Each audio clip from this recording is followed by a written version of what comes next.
soir et d'hier. Et donc je ne sais pas si je vais être suffisamment clair. J'ai peur d'être confus.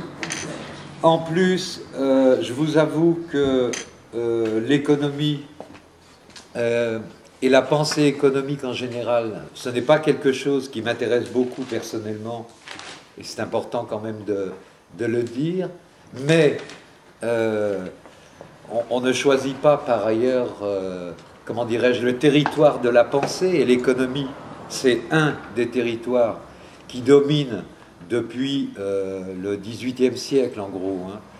Et par conséquent, comment dirais-je, la pensée philosophique, évidemment, ne peut pas rester étrangère à l'économie. Donc ça, c'est une première question.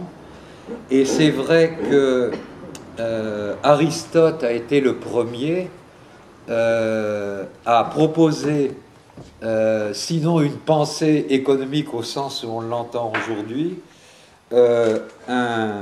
comment dirais-je, un ensemble de thèmes de réflexion philosophique, morale et éthique liés à l'économie. Donc il y a quand même une tradition philosophique, si vous voulez, qui est importante.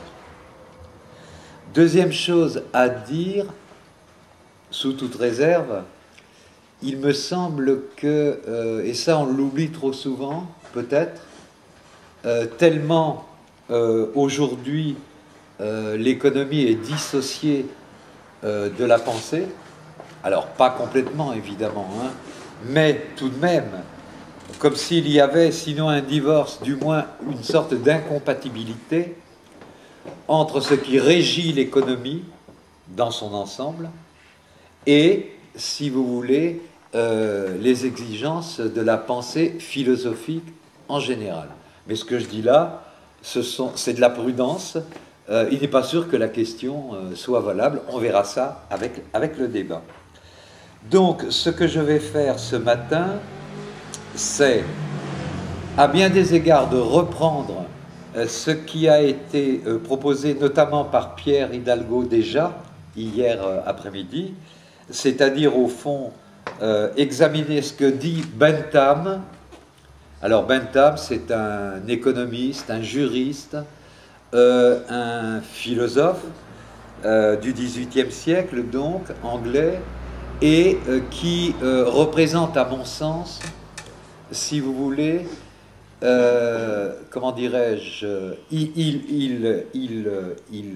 il introduit les principaux thèmes, si vous voulez, de la pensée économique moderne, pas seulement contemporaine, mais moderne, c'est-à-dire depuis 2-3 siècles, et au fond, il constitue à bien des égards ce qu'on peut appeler l'homo economicus. Voilà, c'est-à-dire une conception de l'être humain,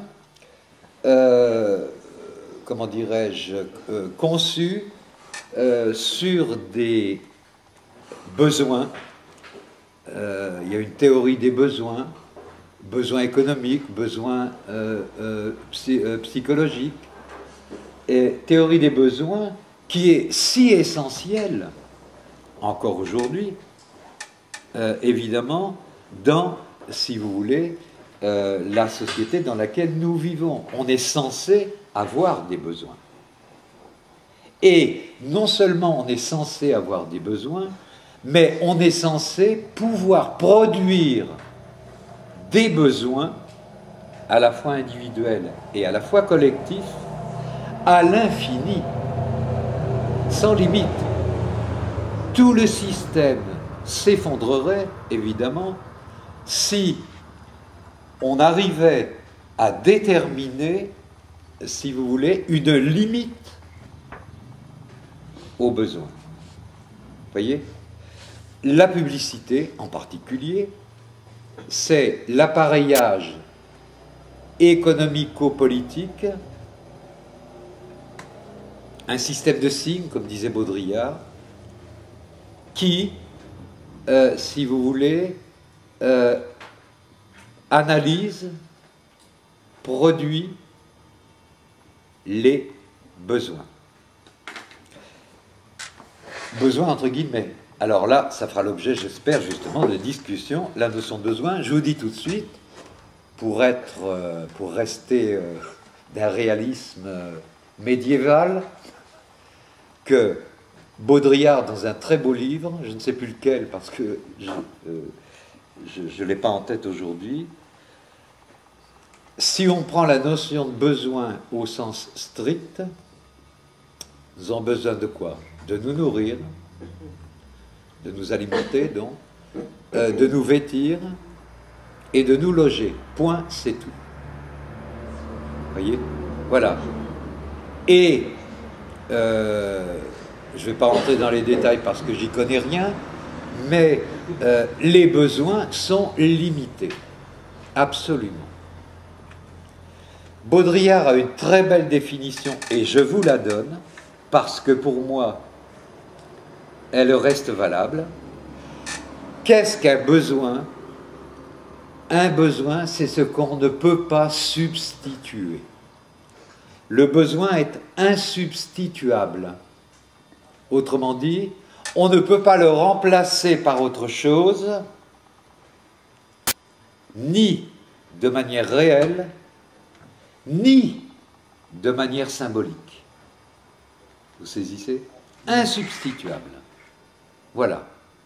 Et dans cette définition, qui a toute sa, comment on appelle ça, sa pertinence à la fois économique et peut-être même psychologique, donc les besoins sont en très petit nombre, en réalité.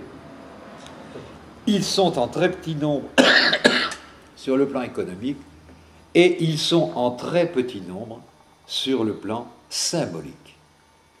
Voilà. C'est une approche, il y a celle de Marx, Pierre Garrineau vous en parlera peut-être cet après-midi, mais celle de Baudrillard, qui est une conception à la fois sociologique et économique, elle me satisfait assez. Elle est rigoureuse comment dirais-je, dans sa définition, et par conséquent, elle est l'amorce d'une critique possible, évidemment, de l'affirmation implicite ou explicite dans nos sociétés, qui consiste à dire, et ça on voit ça dans tous les bouquins, alors moins depuis une dizaine d'années quand même, hein, mais tous les bouquins concernant les besoins, les désirs, alors la notion de désir aussi, hein, bien sûr, hein, si vous voulez, qu'on trouvait la plupart du temps dans les années 50, 60, 70, grosso modo, hein, où il y avait bon, des théories du besoin, etc. Et ça consistait, si vous voulez, à, comment dirais-je, à énoncer des besoins infinis. Alors, vous voyez, la notion de besoin, elle est extensible à l'infini, évidemment. Il y a des besoins culturels, il y a des besoins affectifs, il y a ce qui est vrai, d'ailleurs, pour les besoins affectifs. C'est le psy qui parle, là, hein, par contre. Voilà. Mais il y a des besoins affectifs, etc., etc. Mais ils sont en nombre limité, très limité. Or, notre société, elle fonctionne sur le postulat inverse que les besoins sont, sinon infinis, du moins illimités. Voyez donc qu'on a là déjà une question de philosophe, finalement, hein, c'est-à-dire le fait de, comment dirais-je, de pouvoir penser, si vous voulez, le besoin à la fois en termes de nécessité et à la fois de pouvoir identifier ce qui est illusoire aujourd'hui dans la notion de besoin, au sens strict du terme. Donc, hein. Même, je n'aime pas dire au sens strict, on parle de la notion de besoin ou on parle d'autre chose, vous comprenez. Hein, mais dans la notion de besoin, la définition de Baudrillard, c'est celle-là qu'il faut que vous reteniez, en quelque sorte. Hein. Si vous repartez avec ça aujourd'hui, c'est très bien. Voilà. Alors, il faut donc remonter en amont, évidemment, historiquement, pour, si vous voulez, retrouver eh bien, des théories économiques, si vous voulez, qui ont fondé ce qu'on appelle l'économie, ce qu'on appelle la société libérale, ce qu'on appelle le libéralisme, des notions qui sont assez confuses, en définitive. Pourquoi?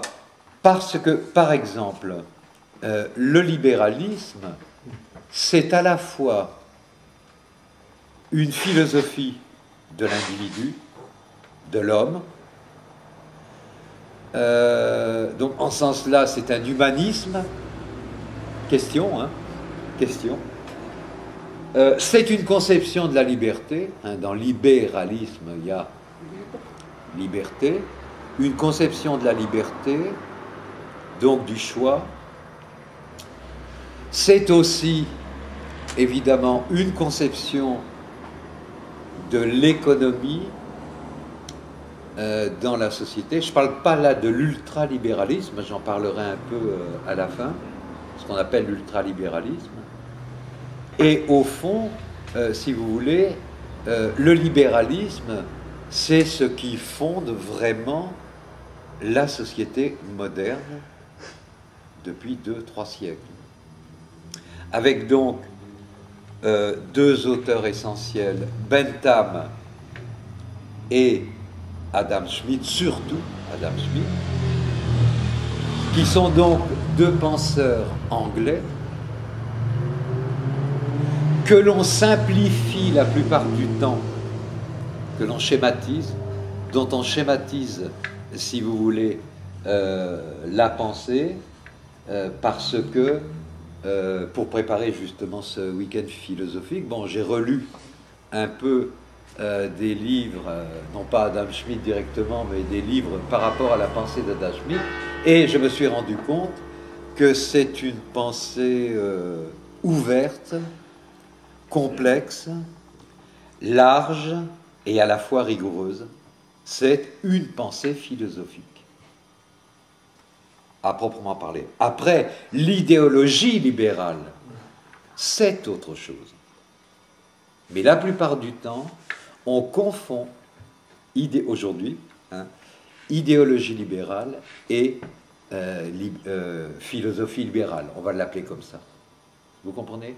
Donc, on ne peut pas, comment dirais-je, se lancer à la légère pour, si vous voulez, critiquer le libéralisme, d'autant plus aujourd'hui qu'il y a eu des refondations extrêmement sérieuses du libéralisme par des écoles,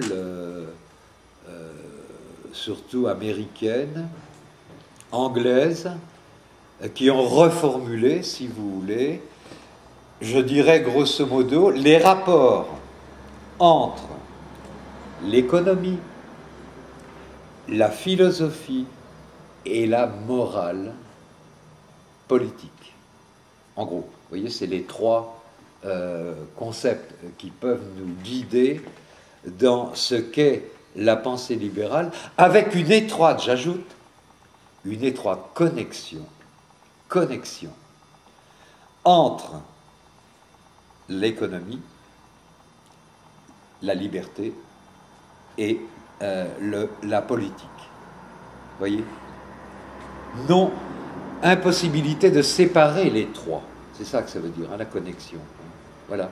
Déjà ça, du point de vue méthodologique, c'est quelque chose, évidemment, qui est intéressant. Hein, puisque, par exemple, bon, dans la tradition philosophique, la liberté, par exemple, hein, on la pense hors contexte économique la plupart du temps. Hein, sauf Aristote, comme je vous disais, et encore. Hein. Hors contexte économique, c'est-à-dire on pense la liberté, comme on dit dans notre jargon, en tant que telle. En tant que telle. Eh bien, la force, à mon avis, du libéralisme, du point de vue philosophique, c'est d'avoir établi un lien de nécessité au sens logique, logico-philosophique du terme, entre individu et liberté, économie et société, et politique et démocratie. Vous avez les trois credos, les trois concepts qui donnent une assise, une base, eh bien, à notre société d'aujourd'hui. Alors, je voudrais maintenant revenir à Bentham. Alors, il y aura peut-être un peu des redites par rapport à l'intervention de Pierre Hidalgo hier, mais on peut déployer, si vous voulez, bon, une pensée. Et alors Bentham, donc juriste, philosophe, économiste, un grand bonhomme, hein, qui, comment dirais-je, dont on fait référence dans une sorte d'histoire de la pensée, mais de manière assez vague, alors que c'est l'un de ceux qui introduisent, à mon sens, hein, une rupture assez importante avec les conceptions qui précèdent. Hein. Il faut bien voir le contexte économico-culturel dans lequel ces sociétés se développent, ces pensées se développent. C'est un contexte, je le disais hier, de foi, le 18e, hein, philosophie des Lumières, donc, hein, foi au progrès, progrès de la science, progrès de la technique, progrès du bonheur, bonheur collectif, j'entends, hein, progrès de la conscience, etc., avec la rupture que cela implique d'avec les conceptions morales et politiques, disons, issues de la Renaissance, en gros. Hein, la rupture par rapport à la Renaissance, c'est effectivement le XVIIIe siècle. Et il y a un essor extraordinaire de penseurs que l'on appelle les physiocrates à l'époque, tout un mouvement en Europe, mais spécialement en France et en Angleterre, qui sont les deux nations capitalistes, si vous voulez, de l'époque, eh bien, une sorte d'essor, d'effervescence de la pensée économique, voilà, hein, dans son ensemble, ce qui implique, si vous voulez, une totale immanence, désormais, de la notion de justice, par exemple, qui est notre thème ce week-end, de bonheur, de liberté. Immanence, ça veut dire que l'homme est autoréférentiel à lui-même, l'homme comme être collectif, hein, j'entends, autoréférentiel à lui-même, il ne se réfère plus à un monde transcendant, qu'on l'appelle Dieu, la nature, la religion, bon, les sagesses, etc., etc. Et la pensée, si vous voulez, elle devient du coup pragmatique. Vous voyez, praxique. Je ne dirais pas utilitariste pour autant, on aura un débat, j'espère, sur cette notion si essentielle d'utilité et d'utilitarisme, mais une pensée en tout cas qui est liée, reliée de plus en plus aux capacités de transformer la société dans le domaine économique et dans le domaine politique. Voyez, et c'est vrai que ça, c'est l'apport spécifique, en particulier, de la pensée anglo-saxonne, de la pensée anglaise. Beaucoup plus que de la pensée continentale, on va l'appeler comme ça, hein, c'est-à-dire française et allemande, etc. Voyez, donc, c'est ça qui est, me semble-t-il, hein, et bien qui est important. J'essaie simplement de proposer des éclairages, là, hein, bien sûr. Hein. Voilà. Alors, sur quoi repose donc, philosophiquement parlant, cette, comment on pourrait dire ça, cette rupture? Alors, elle repose pour Bentham sur la notion d'égalité. Alors, on l'a abordée hier, mais elle est incontournable, évidemment. Hein, la notion d'égalité. En entendant toutefois qu'on retrouve chez tous les penseurs libéraux et qu'on retrouvera en particulier chez Tocqueville au XIXe siècle, qui est un des plus grands penseurs du libéralisme, eh bien, parce que Tocqueville, c'est à la fois un sociologue et à la fois un philosophe. Ça, c'est extraordinaire. Ce n'est pas toujours le cas, croyez-moi. Hein. Eh bien, Tocqueville allie la rigueur de l'analyse sociologique, économique, et la rigueur de la proposition conceptuelle de type philosophique. Ce sont des gens extraordinaires, ça, vraiment. Et je suis admiratif, même si je ne suis pas, évidemment, toujours d'accord avec leurs analyses. Mais il faut rendre à César ce qui est à César. Donc je disais donc, si vous voulez, que la pensée libérale, eh bien, la notion d'égalité, en entendant par égalité, égalité dans la liberté. Plus exactement, ils emploient la notion qui est nouvelle, égale liberté. Pour tous. Pour tous. Égale liberté pour tous. Voilà. Qu'est-ce que ça veut dire? Conceptuellement parlant, c'est intéressant. Évidemment, c'est la notion de tous. Est-ce que c'est une totalité numérique? Tous ici, par exemple, dans cette salle, numérique. Est-ce que c'est une unité arithmétique, c'est-à-dire de proportion? Ce serait un tous symbolique. Bon, voilà les questions. Hein. En tout cas, égale liberté pour tous, on peut dire par là que... comment on peut dire ça? Alors, le mot liberté, là, en l'occurrence, hein, on peut l'employer à la fois au singulier, liberté, et au pluriel, les libertés. Égale liberté au pluriel et liberté au singulier, les deux.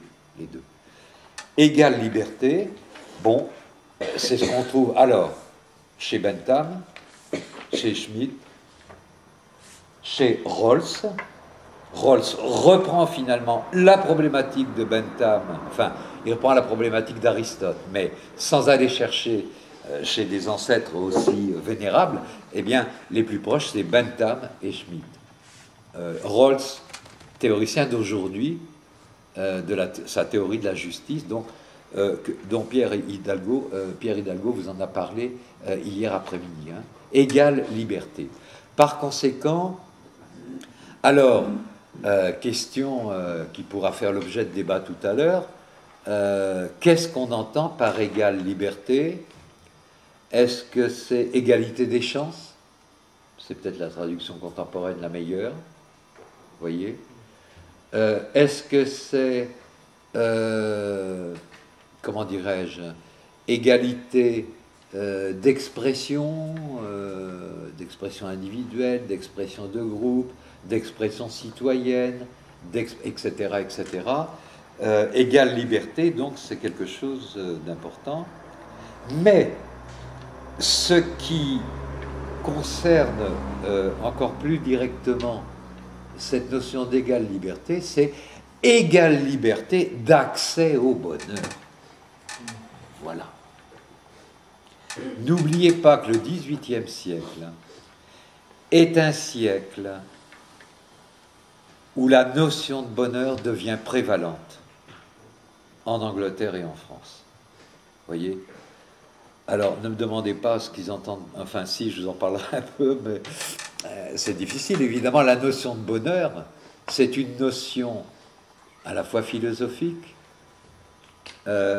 affective, morale, politique. Vous voyez, c'est une notion qui inclut bon, la notion de bien-être, la notion évidemment de satisfaction des besoins, par exemple, hein, des choses comme ça, évidemment. Ça recoupe évidemment beaucoup de choses, mais si j'ai bien compris et si j'interprète bien, au mieux plutôt, cette notion si floue par ailleurs, parce qu'elle est polyvalente, elle est polysémique, eh bien, c'est au fond que l'épanouissement dont on parle tant aujourd'hui, hein, vous voyez, ce sont des notions qui viennent de loin, hein, l'épanouissement personnel et l'épanouissement collectif, ça, par exemple, évidemment, ça peut faire partie de la notion de bonheur. Vous voyez, l'épanouissement, l'équilibre, l'harmonie, le bien-être, suffisamment de liberté, évidemment, tout ça, c'est à la clé, quoi, hein. Donc, par conséquent, d'avoir lié, donc, c'est ça l'intérêt, je crois, la notion de bonheur à la notion de liberté. Égale liberté, c'est-à-dire droit à un égal bonheur. On peut dire ça comme ça, je crois. Alors, la question c'est, quand on est trop pauvre et quand on souffre trop, on ne peut pas être heureux. Voilà. Vous voyez, quand la pauvreté et les souffrances qu'elle engendre, cette pauvreté, sont trop fortes, eh bien, on est dans la peine, on est dans la souffrance, on n'est pas heureux. Vous voyez, on n'est pas heureux. Par conséquent, si vous voulez, il faut la notion de bonheur telle que l'entend Bentham, suppose, si vous voulez, de pouvoir penser l'économie en termes de conditions du bonheur. Voilà, en termes de conditions du bonheur. Ce sont des gens, Bentham et Schmitt, qui ont fait une croix, si vous voulez, sur les sociétés de pauvreté médiévales, Renaissance, etc., ne serait-ce que par les moyens extraordinaires qui s'accroissent, comme je le disais tout à l'heure, au niveau scientifique, technologique, etc., etc. Ce sont des gens géniaux en ce sens-là, qui prennent en compte dans la pensée philosophique les nouvelles découvertes, les nouvelles possibilités concrètes qu'offre le développement de la société au XVIIIe siècle. Vous saisissez? Et ça, il fallait le faire. Il fallait le faire. Parce que la notion de bonheur, vous savez très bien, avait été captée par l'Église complètement. Et que, si vous voulez, bon, le bonheur n'était pas d'ici-bas, hein, en gros, je schématise de manière outrancière, mais c'était quand même ça. Et que, si vous voulez, il y avait un lien entre la promesse du bonheur dans un au-delà, si vous voulez, qui était à la mesure de la souffrance que l'on éprouvait dans un monde qui était effectivement pauvre sur le plan économique. Vous voyez donc, ils prennent en charge, au fond, Bentham en particulier, eh bien, cette nécessité d'articuler la notion de bonheur à la notion de production économique. Eh bien, vous en déduisez ce que nous vivons toujours aujourd'hui, hein, c'est-à-dire que la proposition de bonheur des sociétés libérales est directement articulée, conceptuellement et effectivement, à celle de développement économique. Il est impensable pour ces gens-là d'être heureux dans une société pauvre, heureux collectivement. Il ne faut pas faire de contresens, hein, attention, hein. On peut être heureux et pauvre, hein. mais collectivement, une collectivité, une société, une nation. L'humanité, il pense en termes d'humanité, bien sûr, hein, eh bien, il est inconcevable que, si vous voulez, il puisse y avoir du bonheur collectivement, j'insiste sur le mot collectivement, eh bien, s'il n'y a pas, si vous voulez, le développement économique qui va avec. Hein. Il n'y a de plaisir à manger un gâteau que s'il y a le gâteau. Et c'est ce qu'on nous dit en permanence, vous savez bien. Mais alors, là, réduit à un slogan, et là, je trouve que c'est la pensée libérale, finalement, qui se, comment dirais-je, qui se dévalorise elle-même quand il y a des arguments comme cela. Mais en tout cas, c'est vrai qu'on ne peut partager un gâteau que s'il y a un gâteau. Donc, si on produit, bien sûr, si on produit le gâteau, quoi, d'abord et avant tout. Voilà. Après, bon, après la notion de partage, ça vient après. C'est ce qu'on nous dit toujours aujourd'hui. Hein.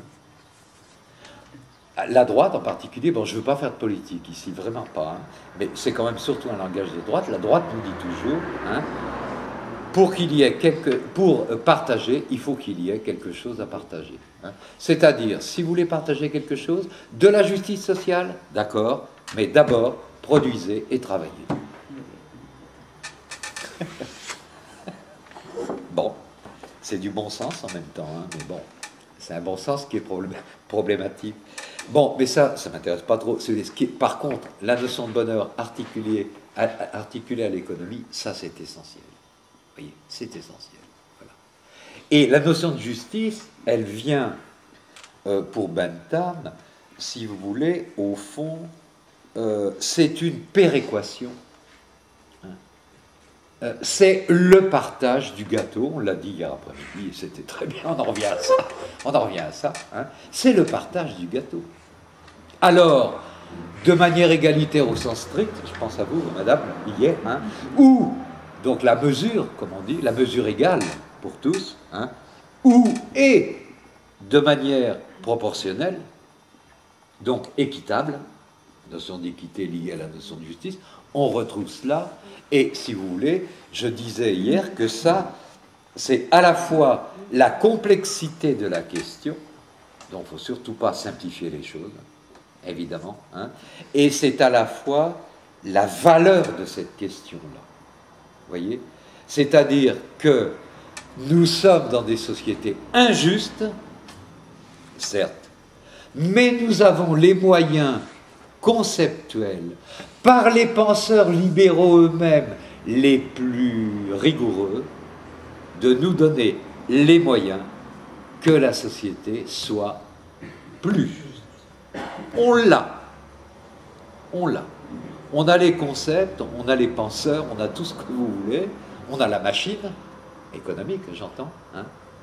Voilà. Donc après, c'est la volonté politique, comme vous le savez, et ça, c'est un autre domaine. Enfin, d'une certaine manière, oui, c'est un autre domaine. Hein. Vous voyez ? C'est la responsabilité politique, c'est la responsabilité des choix, et comment on peut dire ça ? Il y a une nécessité interne au libéralisme qui est trahie la plupart du temps par les gens qui se disent libéraux, mais qui ne le sont pas. Alors, que sont-ils? J'en sais rien. On pourra en parler tout à l'heure. Donc, je disais égale liberté. Bentham, donc. Hein. Et la question qui a été soulevée hier, mais j'y reviens parce qu'on la trouve à la fois chez Adam Smith, à la fois chez Bentham et à la fois chez Rawls aujourd'hui, c'est effectivement à quelles conditions les inégalités sont acceptables. Acceptables. Il ne parle pas d'inégalité juste pour autant. Attention, attention. Vous voyez ? Inégalité acceptable. Vous me direz pourquoi ? Pourquoi se poser cette question-là ? Il y a deux extrêmes à éviter dans la pensée j'entends, soit la pensée qui dit idéalement on peut abolir les inégalités. On peut abolir, je parle économique là, hein, inégalité économique. Hein. On peut abolir les inégalités complètement. C'est, me semble-t-il, mais ça c'est infiniment contestable et j'espère que ça fera l'objet d'une discussion sérieuse, c'est une position idéaliste. C'est de l'idéalisme philosophique. Penser qu'une société peut réduire complètement les inégalités économiques et sociales, c'est de l'idéalisme philosophique. Donc, on peut s'autoriser à penser cela comme ça, les utopies l'ont fait, le marxisme à bien des égards, Pierre Garinou vous en parlera cet après-midi, j'espère qu'il m'apportera la contradiction, mais n'empêche que c'est la vraie question, du moins c'est le cadre conceptuel dans lequel Rawls en particulier pose la question des inégalités. Hein. Il exclut que l'on puisse parvenir à une égalité parfaite. Autre extrême, c'est évidemment d'accepter les inégalités, d'accepter une société inégalitaire, mais au nom de quoi? Au nom de quoi? On ne peut pas les justifier. On ne peut absolument pas légitimer cette position-là, du moins dans les régimes démocratiques tels qu'ils fonctionnent depuis 200 ans. Dans une société démocratique, personne ne peut affirmer de bonne foi et de manière argumentée, légitime surtout, que, si vous voulez, la société peut être basée sur les inégalités. Personne ne peut aujourd'hui, si vous voulez, dire que les, comment dirais-je, peut promouvoir l'idée qu'il est légitime qu'une société soit inégalitaire. Sauf certains cercles, peut-être, je ne sais pas moi, hein, monarchistes, extrémistes, et encore, je crois même pas. Je crois même pas. Donc, voyez les deux extrêmes. Par conséquent, ça délimite le champ au sein duquel, aussi bien Bentham, Schmitt et Rawls, surtout, hein, puisqu'il est contemporain, eh bien, le cadre conceptuel dans lequel est pensée la question des inégalités acceptables. Acceptables. Pourquoi acceptables? Parce que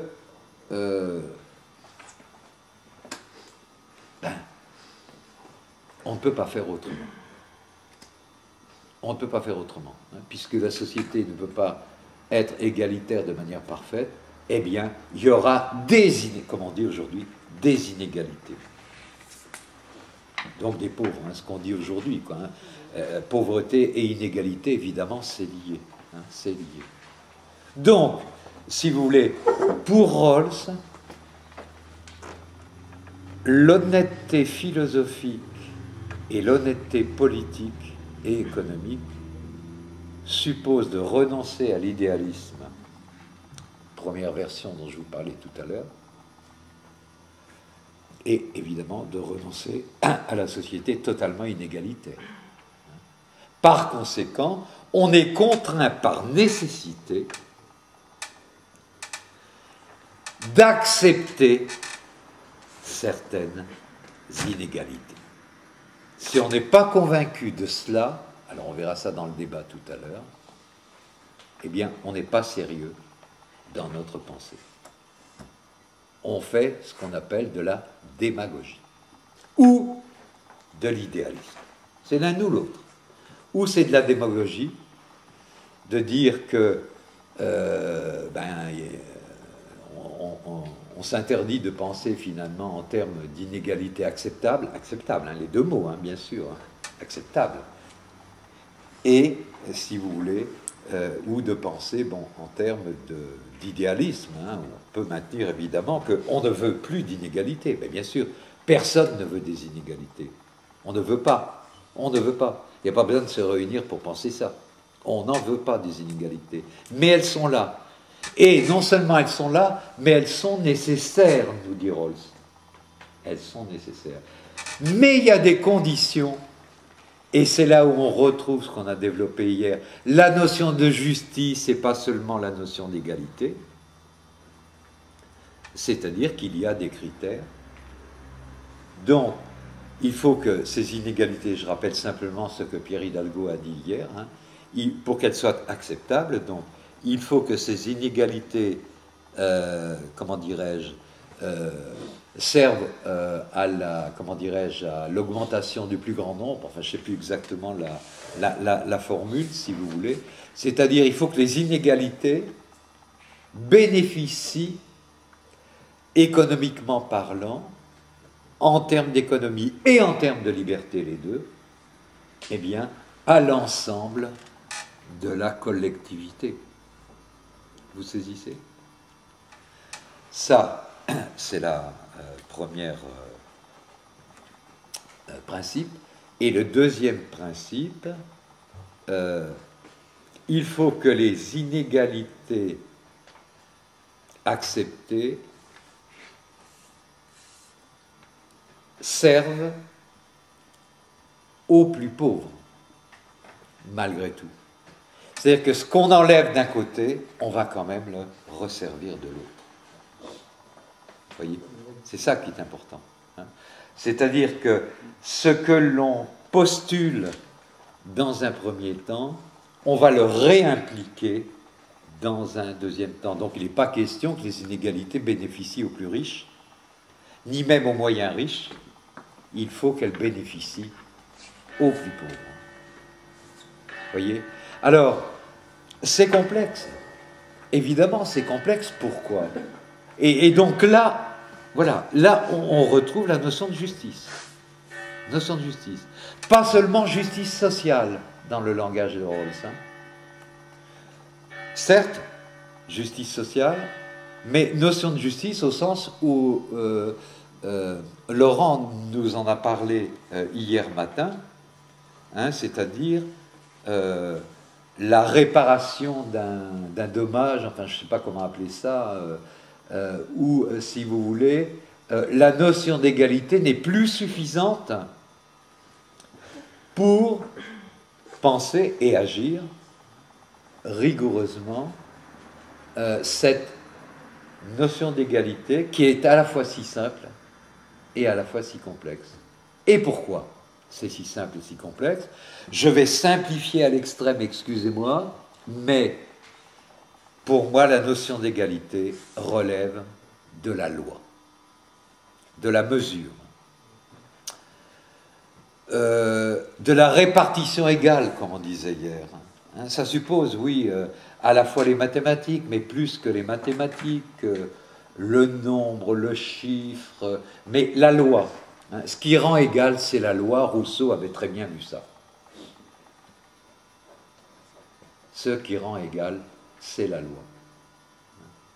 Quand on prend l'image du gâteau, effectivement, eh ben, le gâteau, s'il est gros, s'il fait 2 kilos, et puis qu'on est 10 à table, ben, c'est pas la, et qu'il est bon, hein, attention, qualitativement, hein, bon, ce n'est pas la même chose que si c'est un gâteau de 500 grammes et qu'on est 15 à table.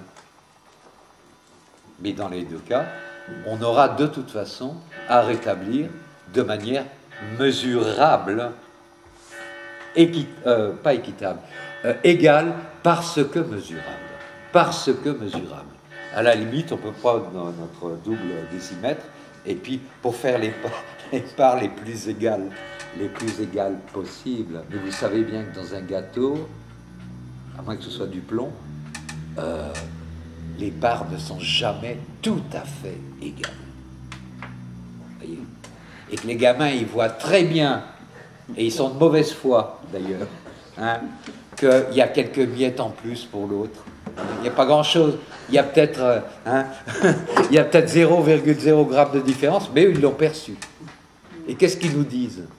Ils nous disent, tu crois être juste, mais en réalité, tu ne l'es pas. Pourquoi? Parce que, justement, on ne peut jamais répartir de manière totalement égale. Je n'ai pas dit totalement équitable, c'est autre chose. Mais totalement égale, on ne le peut guère. Voyez, bon, évidemment, l'exemple du gâteau, c'est un symbole, mais vous voyez la complexité des choses. Quand il s'agit d'une nation, par exemple, ben évidemment, c'est quelque chose de très, très difficile. Donc, vous voyez que l'égalité, c'est ce qui se mesure, ça fait appel à la loi et aux mathématiques, essentiellement.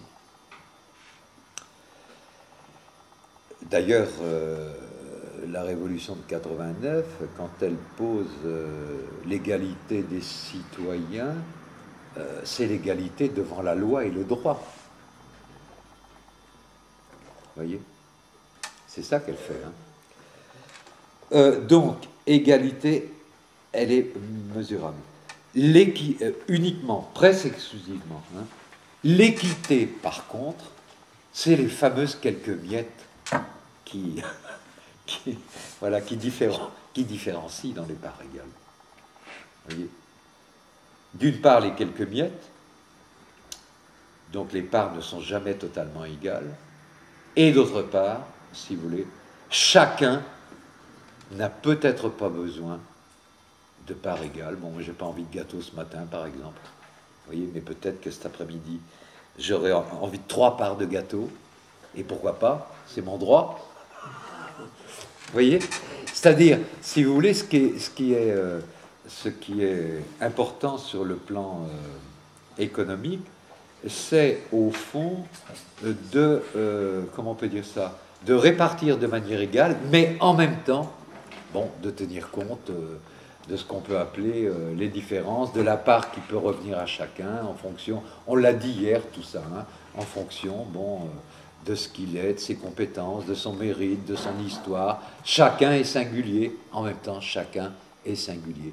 Comment répartir un gâteau de manière égale alors que chacun est singulier, n'a pas le même appétit, par exemple, pour le gâteau.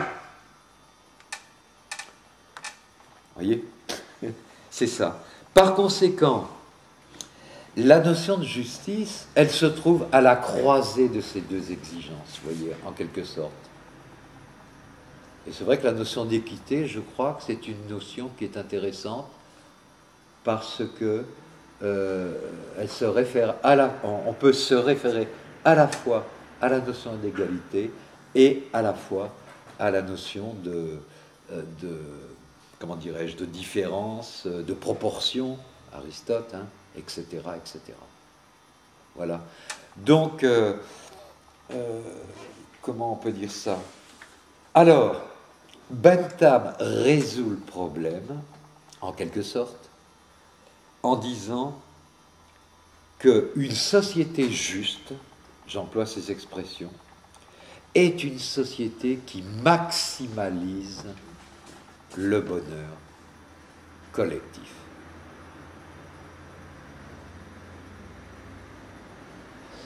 Alors, si j'ai bien compris, mais je ne suis pas sûr d'avoir tout à fait bien compris, si j'ai bien compris ce que cela veut dire, c'est un maximum, maximalisé, hein, c'est un maximum quantitatif. Donc on retrouve la notion d'égalité, alors égalité économique, justice sociale, etc. Bon, là voilà, c'est ça. Et c'est une notion qualitative. Hein?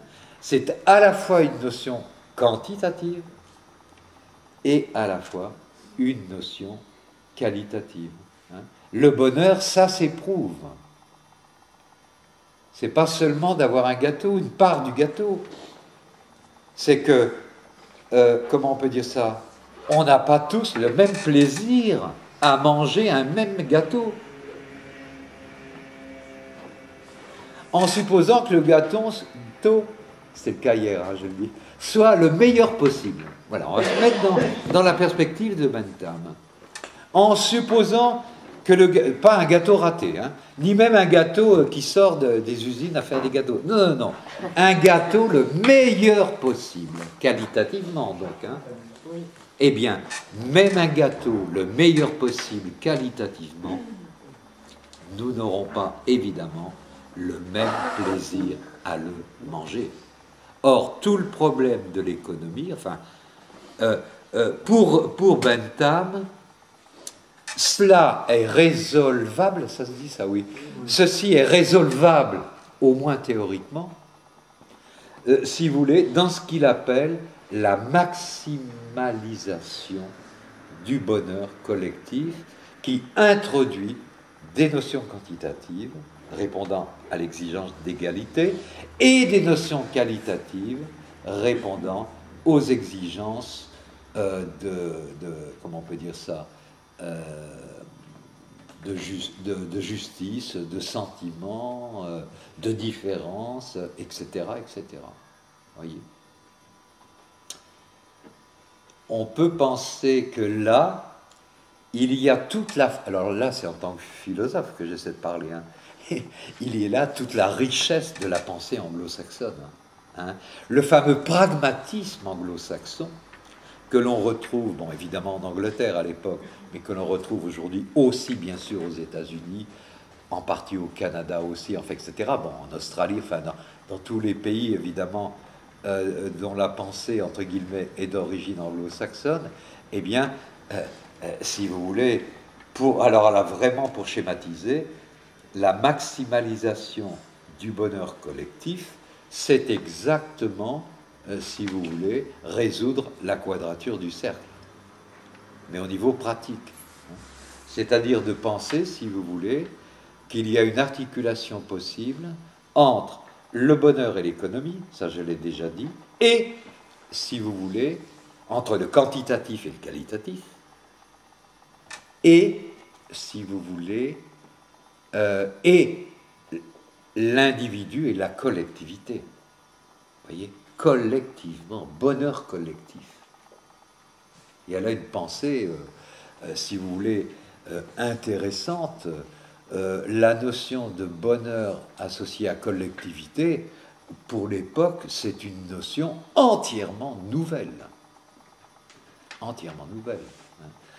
Dans la pensée judéo-chrétienne, mais même dans la pensée grecque, je ne pense pas que l'on parle de bonheur collectif. C'est une notion vraiment nouvelle.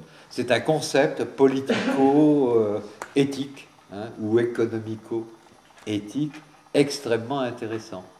Vous voyez, là je me fais un peu l'avocat du diable. Pour ceux qui me connaissent, ils savent bien que je ne suis pas libéral, entre guillemets, mais j'essaie de prendre au sérieux, si vous voulez, ce matin, pour vous et avec vous, donc cette pensée, parce que d'abord c'est la pensée qui domine aujourd'hui, et puis c'est une pensée, si vous voulez, intéressante, à condition évidemment qu'on ne la réduise pas à des schémas simplificateurs. Alors, et c'est là où philosophiquement ça nous intéresse, nous, ce matin, qu'est-ce que ça inclut comme rupture philosophique, une telle conception de la pensée, de ce type de pensée, si vous voulez, que l'on trouve donc chez Bentham et chez Adam Smith, par contre qu'on ne trouve pas chez Rawls, je m'empresse de le préciser, qui reste aristotélicien sur ce plan-là, eh bien, c'est la rupture avec ce qu'on appelle la métaphysique. Voyez, avec la métaphysique et avec les conceptions métaphysiques qui prévalaient, qui ont prévalu, on va dire, oui, jusqu'au, grosso modo, je schématise, mais enfin, jusqu'au XVIIIe siècle, en gros, quoi. C'est-à-dire, du côté du sujet, alors rupture avec la notion de sujet, alors de sujet, je dirais, alors pour les philosophes spécialement, de sujet substance.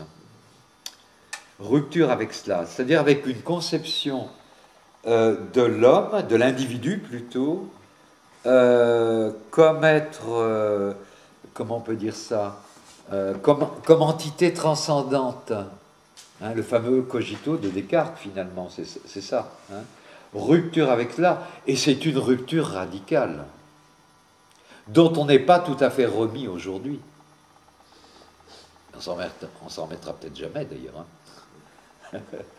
Voyez, ça, c'est essentiel à comprendre. Pourquoi? Parce que, pour Bentham, et moins pour Adam Smith, mais pour Bentham en particulier, lui c'est vraiment quelqu'un de corrosif, hein, eh bien, le sujet, l'individu plutôt, voilà, on pourra en discuter tout à l'heure, il y a une évolution, c'est même pas une évolution, c'est un saut, c'est un saut. On passe de la notion de sujet à la notion d'individu. Je dirais ça comme ça. Voyez? Ah, vous me direz, mais la différence? Eh bien justement, la différence, c'est qu'un individu n'est pas transcendant à lui-même. Il est immanent à lui-même, dans sa personne, dans ses choix, dans ses désirs, dans ce qui le constitue. Et là, Bentham préfigure Freud, évidemment, un siècle avant, à savoir, qu'est-ce que c'est que... D'abord, Freud parle presque jamais du sujet, je ne sais même pas si le mot sujet, quand il parle de, comment dirais-je, des structures de la personnalité, comme on dit, je ne pense pas. La notion de sujet est une notion métaphysique, c'est vrai, c'est vrai, c'est vrai. C'est une notion donc transcendante. Hein. Eh bien, Bentham préfigure Freud en quelque sorte, parce que finalement, l'individu, la personne freudienne, je ne vais pas parler d'individu, hein, mais la personne freudienne, c'est un individu immanent totalement à lui-même. Immanent, ça veut dire qui se réfère à lui, se transforme à partir de lui pour revenir à lui. Une psychothérapie ou une psychanalyse, c'est ça. Vous saisissez? C'est quelqu'un qui se saisit de soi pour être soi, mais à partir de ses propres élaborations psychiques. Alors pour Freud, c'est l'inconscient, bien sûr. Hein.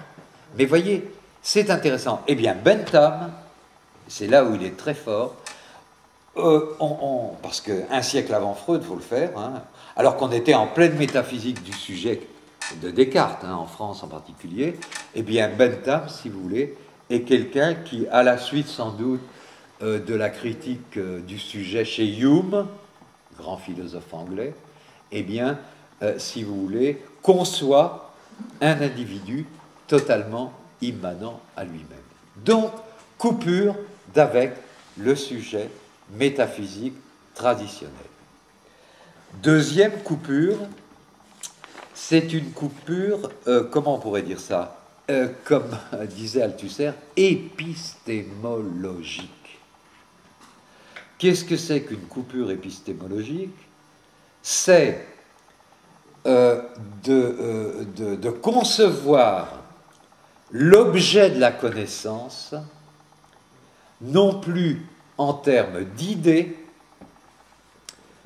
alors justice, vérité, bien, enfin vous voyez, beau, etc. Bon, toutes ces idées platoniciennes finalement, hein, mais qui ne sont pas seulement platoniciennes, eh bien, de concevoir, si vous voulez, la connaissance comme étant instrumentale, au bon sens du terme, hein, instrumentale, je ne mets pas de péjoratif là-dedans, instrumentale, c'est-à-dire, si vous voulez, je l'ai dit un peu au début, eh bien, que la connaissance en soi, ça n'existe pas. Plus exactement, si la connaissance en soi, ça existe, elle est source de fiction, d'illusion, d'idéalisme, on va dire ça comme ça. C'est une critique d'ailleurs assez traditionnelle. Et là, si vous voulez, il y a un certain matérialisme, j'emploie ça avec des guillemets, il y a là un certain matérialisme, eh bien, de la pensée empirique, hein, anglo-saxonne en quelque sorte, et un certain matérialisme que l'on retrouve aujourd'hui, évidemment, quand on dit par exemple qu'il faut que l'école serve à être lié au métier, à être, ben on est là-dedans. Hein. C'est-à-dire qu'il n'y a plus de connaissances, de discipline plus exactement, que le professeur est à enseigner la discipline pour elle-même, hein, les mathématiques par exemple pour elles-mêmes, ou la philosophie pour elle-même, hein, mais pour, si vous voulez, l'utilité qui, dans la pensée anglo-saxonne, est une valeur, il ne faut pas l'oublier ça, est une valeur, et peut-être même la valeur essentielle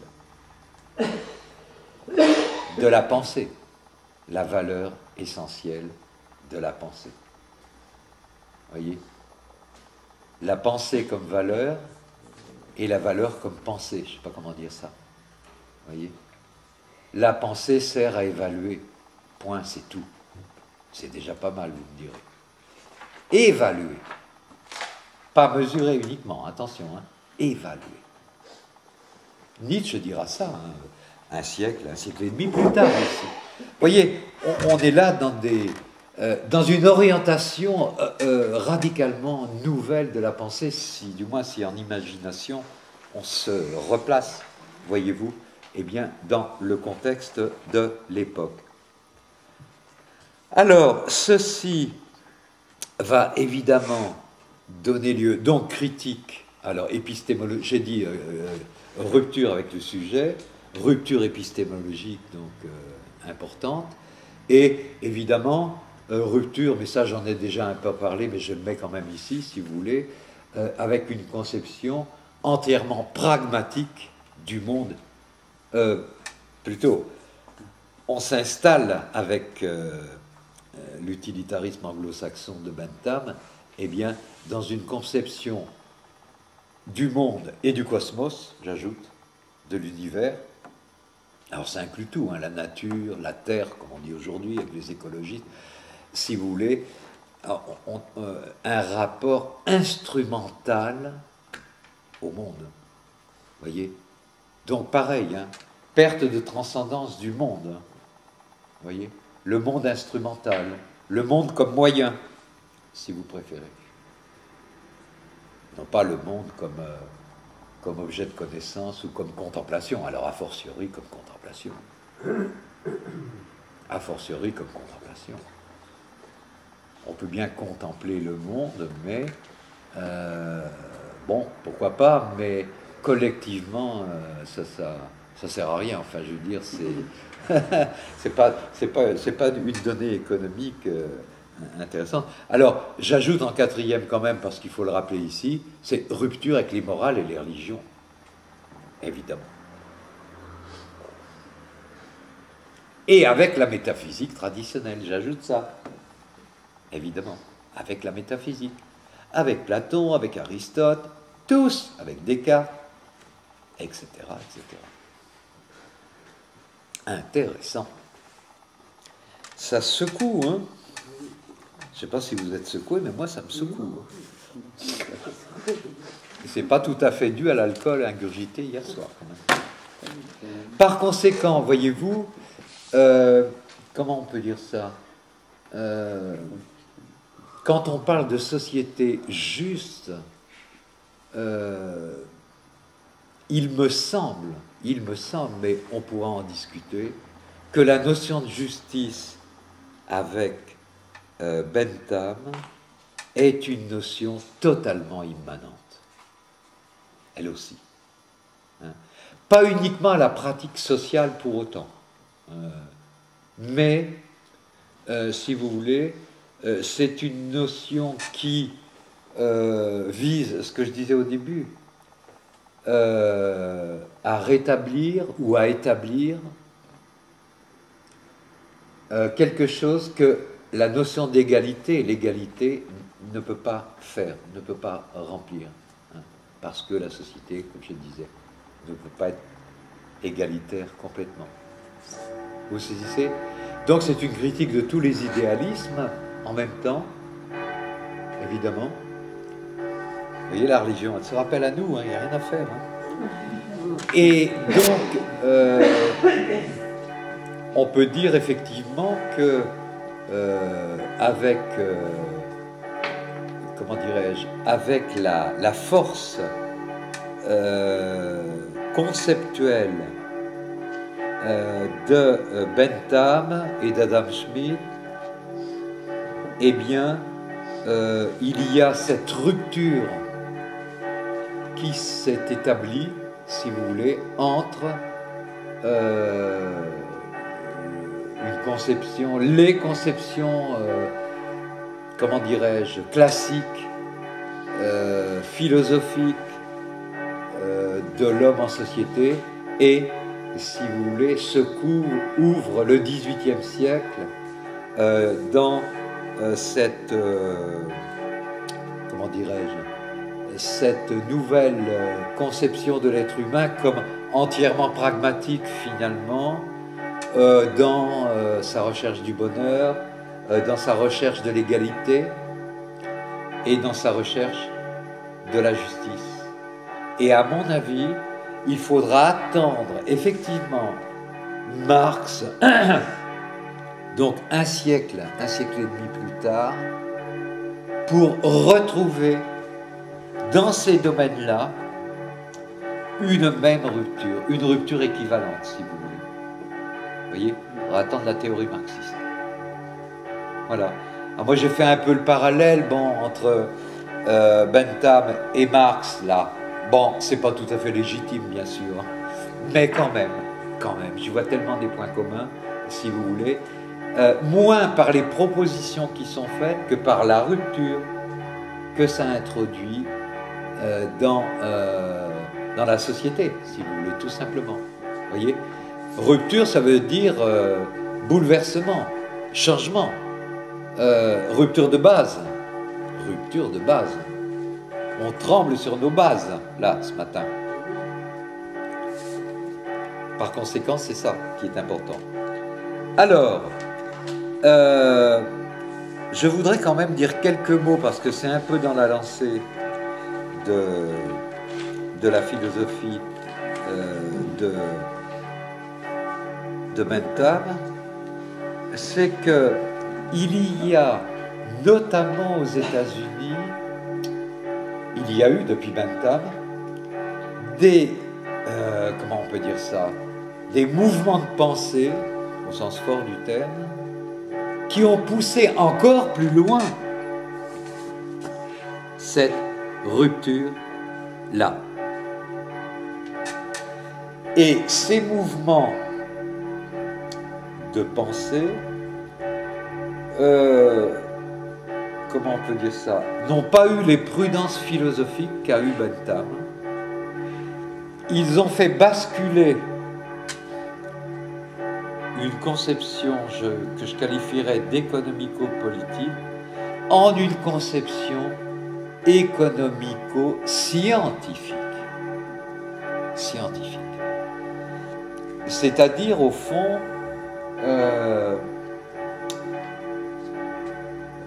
comment dirais-je, tout ce qui s'est développé, alors en particulier depuis, on peut dire une trentaine d'années maintenant, concernant la mathématisation, la fameuse mathématisation des modèles économiques, qui ont coûté si cher aux banques, et à nous par conséquent, il y a un an ou deux là, eh bien, si vous voulez, vient effectivement de ce que des économistes, mais aussi des logiciens, mais aussi des épistémologues ont poussé à fond, si j'ose dire, eh bien, les propositions donc, de Bentham, et en particulier en, comment dirais-je, en élaborant de manière de plus en plus scientifique, alors je mets des guillemets, mais en principe il ne faudrait pas en mettre, en étant de plus en plus scientifique, si vous voulez, dans cette approche de Bentham dans ce domaine économique. Vous saisissez? Donc, le bonheur devient mesurable, mesurable. Vous voyez? Le qualitatif devient, moi je résumerai comme ça, le qualitatif se réduit au quantitatif. Vous voyez? Le drame de l'école, enfin le drame, la frustration, vous voyez, oui, peut-être que c'est ça. J'ai employé des mots justement de Bentham ou de Freud. Hein. La frustration qui résulte de beaucoup de pratiques dans notre société, c'est non pas de confondre, mais de proposer, de formaliser à l'extrême ce que l'on peut appeler le qualitatif. Alors le qualitatif, c'est aussi bien l'amour, c'est aussi bien le bonheur, c'est aussi bien la sexualité, c'est aussi bien les émotions, c'est aussi bien la pensée. Tout est mesurable. Tout est mesurable. C'est ça. Le credo d'aujourd'hui, le credo philosophique, c'est tout est mesurable. Tout est formalisable.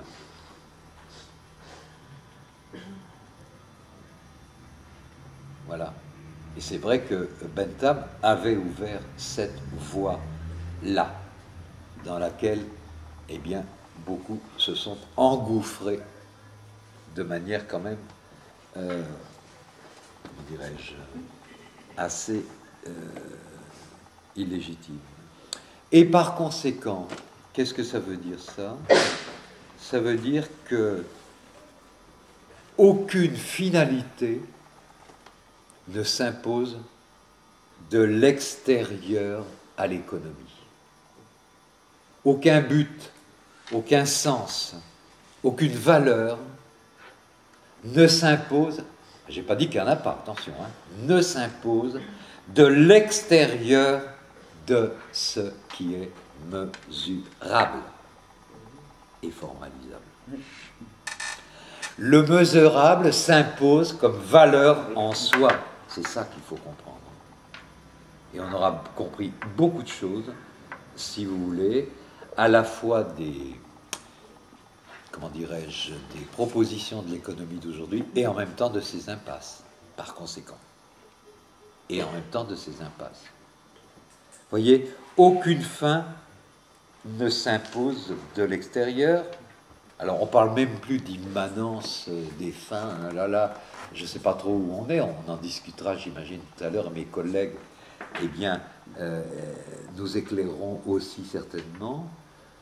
Au fond, c'est une économie de laboratoire. Moi, je résumerai comme ça. Une économie de laboratoire. Alors, je ne parle pas des économistes, des grands économistes. Je ne parle pas de ceux qui sont encore autonomes dans leur pensée. Il y a de grands et d'excellents économistes. Hein. Mais je parle des stratégies économiques, aussi bien des entreprises, des grandes entreprises, que peut-être de certains États, et même des États certainement, ou, si vous voulez, comment dirais-je,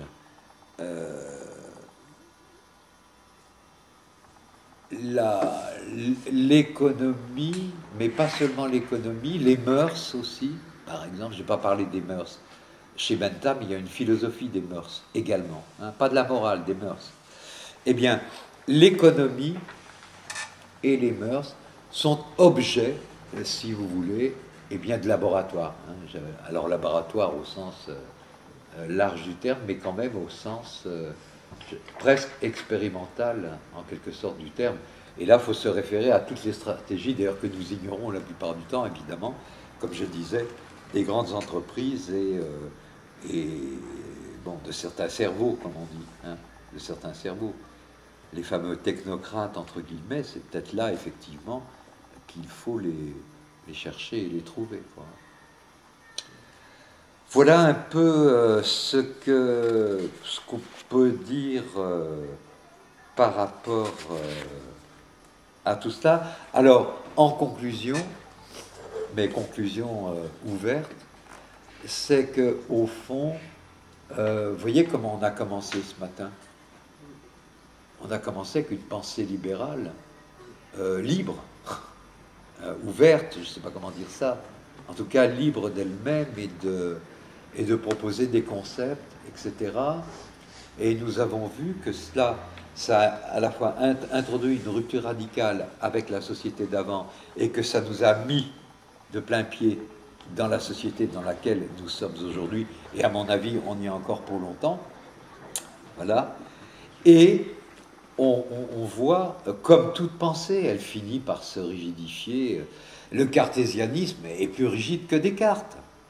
Le platonisme est plus rigide que Platon, et ainsi de suite. Donc, si vous voulez, le libéralisme... Alors, je n'ai pas parlé d'ultralibéralisme, c'est dommage, mais on ne peut pas tout faire. Hein. Mais, comment on peut dire ça, le libéralisme, comment dirais-je, la pensée libérale, eh bien, a abouti à une sorte de non-pensée. C'est ça le drame, aujourd'hui. Vous voyez ? C'est ça le drame aujourd'hui. C'est l'impasse pour la pensée. On le sait tous ici, que notre société se trouve dans l'impasse. Je dis la société en tant que telle. Je ne dis pas qu'il n'y a pas de penseurs. Je ne dirais pas ça ici. Hein. Des penseurs, il y en a. Des philosophes, il y en a. Des artistes, il y en a. Il y en a même extraordinaires. Hein. Mais je parle de la société dans son fonctionnement. Dans son fonctionnement à la fois économique et dans son fonctionnement culturel au sens large du terme, eh bien, c'est une société qui est dans l'impasse. Voilà. Une impasse, vous savez ce que c'est. On aperçoit une route, on croit que c'en est une, et puis plus on... Si l'impasse n'est pas annoncée, évidemment. Hein. On s'engage, puis paf. Mais c'est une route. C'est une route. On l'apprend souvent. Hein. Puis on arrive à un moment, ben, voilà, il faut s'arrêter. Alors, quand on peut retourner, c'est déjà bien. Hein. Si par contre on ne peut plus retourner, si l'impasse est irréversible, alors là, hein, on rigole, mais n'empêche que c'est ce qui... l'impasse irréversible, c'est ce qui alimente quand même beaucoup de pessimisme aujourd'hui. Vous voyez, c'est ça. C'est-à-dire que après avoir élaboré une théorie du bonheur collectif, bon ben, hey, il faut tenir le défi. Enfin, il faut tenir le... Oui, c'est ça, il faut tenir la voie. Je parle pour la société libérale. Là. Il faut... Voilà. Il faut persister.